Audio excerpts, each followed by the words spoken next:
At Sunny Meadows Animal Shelter in Denver, Colorado, there was one sound that broke everyone's heart daily: the constant, desperate crying of a 4-month-old German Shepherd puppy named Bruno. For 3 weeks, he hadn't stopped crying, and the staff was running out of hope. But then a woman named Sarah walked through those doors, and what happened next proved that sometimes, the most broken hearts just need the right person to understand their pain. This is the incredible true story of how one woman's patience and love transformed not just the puppy's life, but her own as well. The morning of September 15th started like any other at Sunny Meadows Animal Shelter in Denver, Colorado, until Dr. Emily Martinez heard the desperate whimpering coming from the intake area. As the shelter's head veterinarian, she had seen countless abandoned animals, but something about this particular cry made her blood run cold. Bruno had been found tied to a tree in Washington Park at dawn, a 4-month-old German Shepherd puppy with a note that simply read, "I can't take care of him anymore. Please find him a good home." The person who found him, an early morning jogger named Mike Chin, had immediately brought him to the shelter, his own heart breaking at the sight of the terrified puppy. When Dr. Martinez first examined Bruno, she was struck by his physical beauty. He was a textbook German Shepherd puppy, black and tan coat with perfect markings, oversized ears that would eventually stand erect, and bright amber eyes that should have sparkled with puppyish curiosity. Instead, those eyes held a depth of sadness that seemed impossible for such a young animal. "He's physically healthy," Dr. Martinez told the intake coordinator, Jessica Williams, as she completed her examination. "About 4 months old, properly vaccinated and well-fed. Whoever abandoned him took good care of his physical needs." But Bruno's emotional state was a different story entirely. From the moment he arrived, he began crying, not the typical whimpering of a scared puppy, but deep, heart-wrenching sobs that seemed to come from his very soul. The sound was so human-like that it made even the most experienced staff members stop in their tracks. "I've never heard anything like it," said Mark Thompson, a shelter volunteer who had been working with animals for over a decade. "It's like he's mourning. Like he understands exactly what happened to him." The shelter staff tried everything they could think of to comfort Bruno. They moved him to a quieter section of the facility, provided him with soft blankets and toys, and volunteers took turns sitting with him for hours. Nothing worked. If anything, the crying seemed to intensify whenever someone approached his kennel, as if human presence reminded him of what he had lost. Dr. Martinez consulted with animal behaviorists, trying to understand Bruno's extreme response to abandonment. The consensus was that he had formed an incredibly strong bond with his previous owner, and the sudden separation had triggered what could only be described as grief, a level of emotional pain that was causing him to literally cry out for his lost family. "Some dogs are more emotionally sensitive than others," explained Dr. Patricia Moore, a canine behaviorist who consulted on Bruno's case. "German Shepherds are particularly prone to forming intense bonds with their humans. When that bond is severed suddenly, especially in a young dog, it can cause psychological trauma that manifests in various ways." As night fell on Bruno's first day at the shelter, his crying continued. The sound echoed through the building, affecting not just the other animals but the staff as well. Several employees admitted they had gone home that night with tears in their eyes, unable to shake the memory of Bruno's desperate pleas. "He's not just crying," Dr. Martinez observed during her evening rounds. "He's calling for someone. He's hoping that if he cries loud enough, long enough, the person he loves will come back for him." But as the hours turned into days and the days into weeks, it became clear that no one was coming for Bruno. His cries continued, unabated and heartbreaking, creating a situation that would test everyone at Sunny Meadows Animal Shelter and ultimately lead to one of the most touching rescue stories they had ever witnessed. The question that haunted them all was simple: how do you heal a heart that has been completely shattered by abandonment? By Bruno's second week at Sunny Meadows, his constant crying had become the shelter's most pressing concern. The heart-wrenching sound could be heard throughout the entire facility, and it was affecting everyone, animals and humans alike. Other dogs in nearby kennels had become agitated and restless, while the cats seemed to retreat deeper into their hiding spots, sensing the emotional distress emanating from the German Shepherd puppy. Dr. Martinez had tried every medical intervention she could think of. She prescribed mild anxiety medication, provided pheromone diffusers, and even arranged for classical music to be played near Bruno's kennel. Nothing worked. If anything, the crying seemed to intensify during the shelter's busiest hours, as if the presence of potential families reminded him of what he had lost. "It's like he's stuck in a loop of grief," Dr. Martinez explained to Amanda Foster, the shelter director, during their weekly meeting. "He cries when people approach because he hopes it might be his family. Then he cries harder when they leave because he realizes it's not them. The staff had begun rotating shifts to sit with Bruno, hoping that human companionship might provide some comfort. Volunteers would read books aloud, offer treats, and speak in soothing tones. Bruno would briefly stop crying when someone sat directly next to his kennel, but the moment they left, the heartbreaking sounds would resume with renewed intensity. Jessica Williams, who had been working at the shelter for 5 years, found herself staying late every night just to spend time with Bruno. "I've never seen anything like it," she confided to Dr. Martinez. "He's not just sad, he's devastated. It's like he's mourning the death of his entire world." The psychological impact on the shelter staff was becoming evident. Several volunteers had requested to be assigned to different areas of the facility, unable to cope with the constant sound of Bruno's grief. Even the most experienced animal care workers found themselves emotionally drained by the puppy's relentless crying. "We're all feeling helpless," admitted Sarah Chin, a veterinary technician who had been working with Bruno daily. "We want to help him so badly, but nothing we do seems to make a difference. It's like he's given up on life." Dr. Martinez consulted with additional specialists, including a veterinary psychiatrist from Colorado State University. The expert's assessment was sobering. Bruno was experiencing what could only be described as clinical depression triggered by abandonment trauma. In severe cases like this, the psychiatrist explained, the dog's entire world has collapsed. They don't understand why they were abandoned, and they can't process the permanence of the loss. The crying is both a distress call and a coping mechanism. The situation was further complicated by Bruno's age.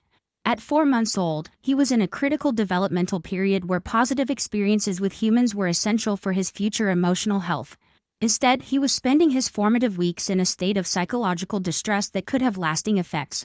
Potential adopters who visited the shelter often asked about the crying puppy, but most left without even meeting Bruno. The constant sound was overwhelming, and many families worried about bringing home a dog who seemed so deeply traumatized. "It's a heartbreaking cycle," Amanda Foster observed. "The longer he stays here crying, the less likely he is to find a home. But he can't stop crying because he hasn't found the right person to help him heal." As Bruno entered his 3rd week at the shelter, the staff began to wonder if they were witnessing something that might be irreversible. Could a puppy's heart be so broken that it couldn't be mended? The answer to that question would come from an unexpected source: a woman who understood grief better than most. 3 weeks had passed since Bruno's arrival, and his condition was deteriorating rather than improving. The once healthy German Shepherd puppy was losing weight, his beautiful black and tan coat was becoming dull, and his bright amber eyes were losing their spark. Most concerning to Dr. Martinez was that Bruno had begun to withdraw from human contact altogether. "He's given up hope," she told Amanda Foster during their emergency meeting. "He stopped expecting anyone to come for him, but he can't stop grieving what he's lost." The shelter's adoption rates had actually begun to decline as well. The constant sound of Bruno's crying was affecting the entire atmosphere of the facility. Families who came to adopt other animals often left feeling depressed and overwhelmed by the emotional weight of the puppy's distress. "We're facing a terrible decision," Amanda admitted reluctantly. "If we can't find a solution soon, we might have to consider other options." The unspoken reality hung heavy in the air. In extreme cases where an animal's psychological trauma was deemed untreatable, shelters sometimes had to make the most difficult decision of all. But everyone at Sunny Meadows was determined to exhaust every possibility before considering such a drastic measure. Dr. Martinez had consulted with specialists across the country, even reaching out to researchers who studied animal psychology and trauma. The consensus was discouraging. While dogs could recover from abandonment trauma, Bruno's case was unusually severe, and his young age made him more vulnerable to long-term psychological damage. "We're essentially looking at a puppy who's experiencing what humans would call a nervous breakdown," explained Dr. Robert Williams, a veterinary behaviorist from the University of California. "His entire system is stuck in a state of chronic stress and grief." The shelter staff had tried increasingly creative approaches to help Bruno. They brought in therapy dogs to provide companionship, set up video calls with animal behaviorists, and even experimented with different types of music and aromatherapy. Nothing worked. Mark Thompson, the volunteer who had been spending the most time with Bruno, made a heartbreaking observation during one of his evening visits. "He's not just crying for his old family anymore," he told Dr. Martinez. "I think he's crying because he's starting to believe that nobody will ever love him again." The situation was taking its toll on everyone involved. Jessica Williams had started having nightmares about Bruno's crying, and several staff members had considered requesting transfers to other shelters. The emotional burden of watching a young animal suffer so deeply was more than many could bear. "We're all questioning whether we're doing the right thing by keeping him here," Dr. Martinez confided to Amanda. "But where else can he go? And what if the right person just hasn't found him yet?" As if to emphasize the gravity of the situation, Bruno's crying had developed new dimensions. Sometimes it would be soft and mournful, like a lullaby of sadness. Other times it would be sharp and desperate, as if he were calling out to someone who might still be listening. The variations in his vocal expressions suggested a complex emotional landscape that none of them fully understood. The shelter's social media manager, Kelly Rodriguez, had been documenting Bruno's story online, hoping to reach someone who might be able to help. The post generated thousands of comments and shares, but no concrete solutions. People from around the world were following Bruno's story, offering advice, prayers, and support, but none of it seemed to penetrate the wall of grief that surrounded the little German shepherd. As September turned to October, Bruno's crying continued to echo through the halls of Sunny Meadows, a constant reminder of the power of love and the devastating impact of its loss. Unknown to everyone at the shelter, however, help was about to arrive in the form of a woman who understood loss better than most. Sarah Matthews had been avoiding animal shelters for 2 years. The 34-year-old elementary school teacher from Denver had lost her beloved German shepherd, Kaiser, to cancer in 2021, and the grief had been overwhelming. Kaiser had been her constant companion for 8 years, seeing her through graduate school, career changes, and the end of her marriage. When he died, Sarah felt like she had lost not just a pet, but her best friend and emotional anchor. For months after Kaiser's death, Sarah couldn't even look at pictures of German shepherds without crying. Well-meaning friends had suggested she get another dog, but the idea felt like a betrayal of Kaiser's memory. How could she replace the irreplaceable? But on October 8th, a gray and rainy Tuesday morning, Sarah found herself walking past Sunny Meadows Animal Shelter on her way to work. She had taken a different route to avoid construction, and the shelter's cheerful yellow building stood out against the dreary weather. As she passed by, she heard something that stopped her in her tracks, a sound that seemed to come from the depths of despair itself. The crying was unlike anything Sarah had ever heard from a dog. It was haunting, desperate, and somehow familiar. Against her better judgment, she found herself walking toward the building, drawn by an inexplicable connection to that heartbreaking sound. "Are you here to adopt?" asked Jessica Williams cheerfully as Sarah entered the lobby, though her smile faded when she saw the tears in Sarah's eyes. I heard crying," Sarah said softly. "Is there a dog in distress?" Jessica's expression grew somber. "That's Bruno. He's been here for 3 weeks and he hasn't stopped crying since the day he arrived. He's a German shepherd puppy about 4 months old. He was abandoned and he's having a really hard time adjusting." Sarah's heart clenched. She knew that kind of pain, the desperate, inconsolable grief that comes from losing everything you've ever loved. "Can I see him?" Jessica hesitated. "Are you sure? It's pretty heartbreaking. Most people find it too upsetting." "I'm sure." As they walked through the shelter toward Bruno's kennel, Sarah's hands trembled. She hadn't been around a German shepherd since Kaiser's death, and she wasn't sure she was emotionally prepared for the encounter. But something about Bruno's crying called to her in a way she couldn't ignore. When they reached his kennel, Sarah's breath caught in her throat. Bruno was smaller than Kaiser had been, with the characteristic oversized ears and paws of a German shepherd puppy. But it was his eyes that broke her heart. They held the same depth of sadness that Sarah had seen in her own mirror every morning for 2 years. "Oh, sweetheart," Sarah whispered, kneeling down beside the kennel. Something miraculous happened. For the first time in 3 weeks, Bruno stopped crying. He looked directly at Sarah, and she saw a flicker of recognition in his amber eyes. Not recognition of her specifically, but recognition of someone who understood his pain. "I know," Sarah said softly, tears streaming down her face. "I know exactly how you feel." Bruno slowly approached the front of his kennel, his eyes never leaving Sarah's face. When he reached the gate, he pressed his small black nose against the metal, and Sarah instinctively reached out to touch it with her finger. The moment their skin made contact, Bruno let out a soft whimper, not of distress but of relief.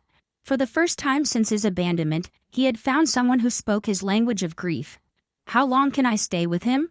Sarah asked Jessica, who was watching the interaction with amazement. "As long as you want," Jessica replied. "He's never stopped crying for anyone before." Sarah settled down on the floor beside Bruno's kennel, and for the first time in weeks, the shelter fell silent. Both of them had found something they didn't even know they were looking for. Someone who understood that healing from loss wasn't about forgetting, but about learning to love again. Sarah called in sick to work the next day, something she had never done in her 5 years of teaching.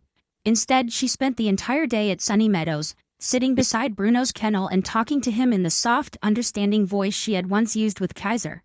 "I had a friend like you once," she told Bruno as he pressed himself against the kennel gate, his eyes fixed on her face. "His name was Kaiser and he was the most beautiful, loyal dog in the world. When he got sick, I thought I would die too."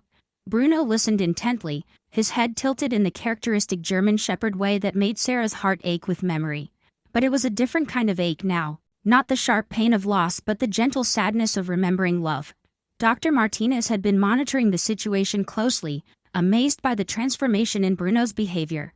"In all my years of veterinary practice, I've never seen anything like this," she told Amanda Foster. "It's like Sarah has some kind of magical ability to communicate with him." The truth was simpler than magic, though perhaps no less miraculous. Sarah understood Bruno's grief because she had lived it herself. She knew the feeling of waking up each morning and remembering all over again that the most important being in your life was gone. She knew the way grief could consume you, making it impossible to imagine ever feeling joy again. "The thing about losing someone you love," Sarah explained to Bruno during one of their afternoon conversations, "is that you think you'll never stop hurting.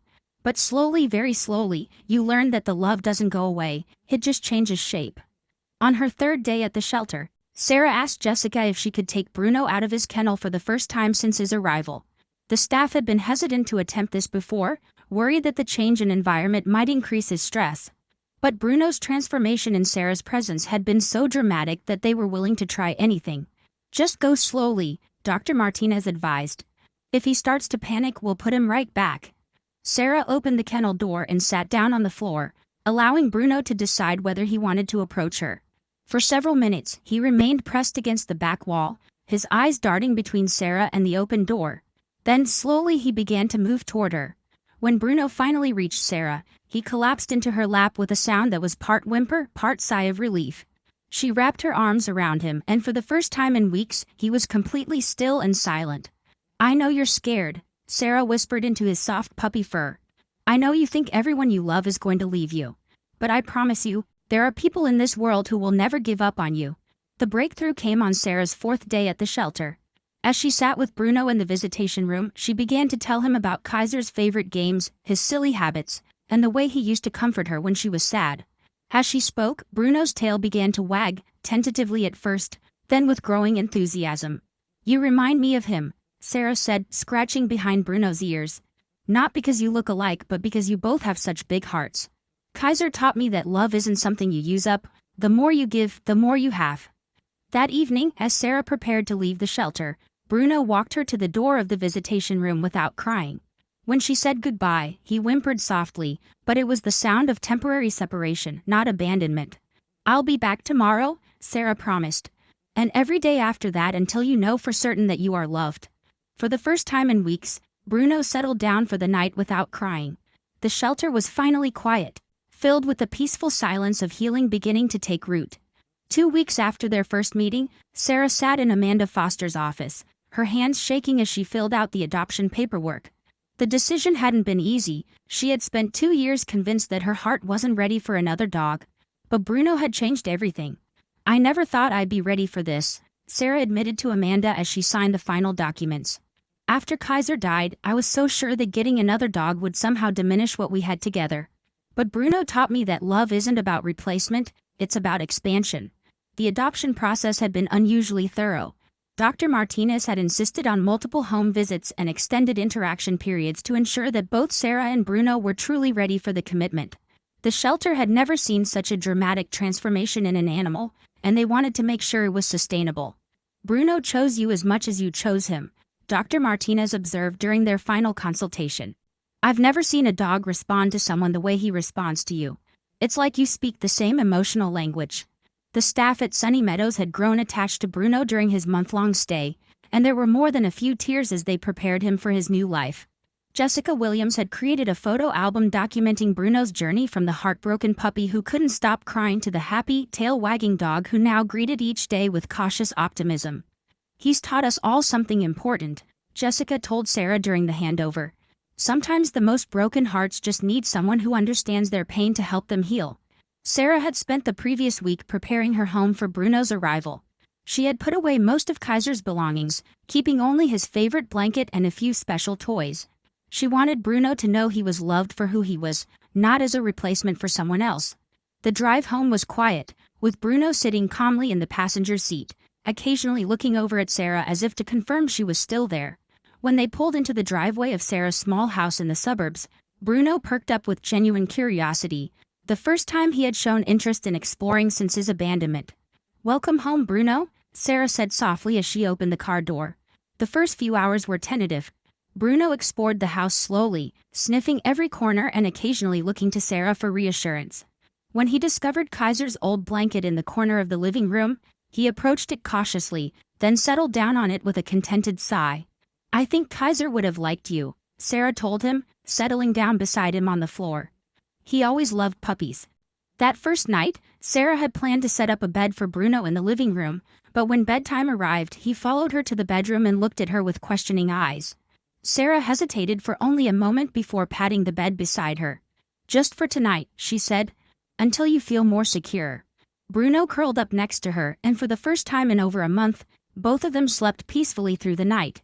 There were no cries, no whimpers, no sounds of distress, just the quiet breathing of two souls who had found comfort in each other's presence.